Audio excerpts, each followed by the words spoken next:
भले हम बे औलाद हो गए हों, लेकिन किसी दूसरे के साथ रूह कपा देने वाली घटना ना घटे। चारों को फांसी मिलने की उम्मीद थी, फिर भी हम अदालत के फैसले से संतुष्ट हैं। ये कहते हुए पीड़ित पिता के आंखों में आंसू थे। ये उसी मासूम बच्ची के पिता हैं जिस बच्ची का कलेजा निकालकर उसके चाचा चाची खा गए। दरअसल तांत्रिक के कहने पर बच्ची का रेप कर उसका कलेजा निकालकर खाने के मामले में फैसला आ गया है। 3 साल तक चली लंबी सुनवाई के बाद अदालत ने दंपति समेत 4 को दोषी मानते हुए उम्र कैद की सजा सुनाई है। ये घटना कैसे घटी, अपराधी कैसे पकड़े गए, कोर्ट ने क्या कहा, सब कुछ बताएंगे। नमस्ते, मेरा नाम ब्रिज द्विवेदी है, आप देख रहे हैं India.com।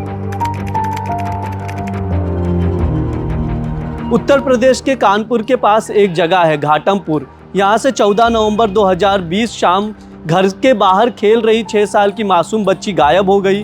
परिवार के लोगों ने रात भर बच्ची को खोजा, लेकिन वो नहीं मिली। दूसरे दिन सुबह बच्ची की लाश गांव के बाहर बरामद की गई। नर पिशाचों ने बच्ची का कलेजा निकालकर खा लिया था। परशुराम और सिनोना बच्ची के चाचा चाची थे, उनको बेटा चाहिए था। किसी तांत्रिक ने उनसे कहा कि अगर तुम अपनी भतीजी का कलेजा निकालकर रोटी से खाओगे तो आपको बेटा पैदा होगा। तांत्रिक के सुझाव पर चाचा चाची ने वीरेन और अंकुल को पैसों की लालच दी और बच्ची को अगवा कराया। अगवा करने के बाद नशे की हालत में दोनों ने बच्ची से रेप किया। रेप के बाद मासूम बच्ची की हत्या कर दी। हत्या के बाद बच्ची का सीना चीरकर कलेजा निकाल लिया।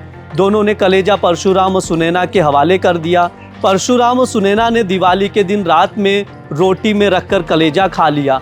अगले दिन सुबह मासूम बच्ची का शव बरामद होने के बाद खूब बवाल हुआ।